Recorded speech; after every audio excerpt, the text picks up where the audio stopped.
Seorang remaja berinisial RZ 16 tahun warga Kota Bengkulu sebagai korban penganiayaan yang terjadi pada Kamis 19 Maret 2020 lalu karena kemaluannya dipotong oleh MU, 35 tahun ditetapkan sebagai tersangka Senin 22 Juni 2020. Kasus ini terjadi pada Maret 2020. Kala itu RZ menyetubuhi pacarnya di sebuah tempat wisata di Kota Bengkulu.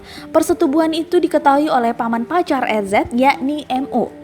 Tak terima keponakan disetubuhi, maka pelaku MO memanggil RZ lalu memotong kemaluan RZ menggunakan pisau cutter hingga putus. Jelas Kabid Humas Polda Bengkulu Kombes Sudarno Selasa 23 Juni 2020. Setelah memotong kemaluan RZ, MO menyerahkan diri ke polisi mengakui kesalahannya lalu ditetapkan sebagai tersangka. Setelah kasus pemotongan terjadi, RZ melaporkan MU ke polisi atas tindakan penganiayaan pada Maret 2020. Perkembangan terbaru kasus ini, polisi justru menetapkan RZ pelapor sebagai tersangka. Hal ini ditegaskan secara langsung oleh Kabid Humas Polda Bengkulu Kombes Pol Sudarno.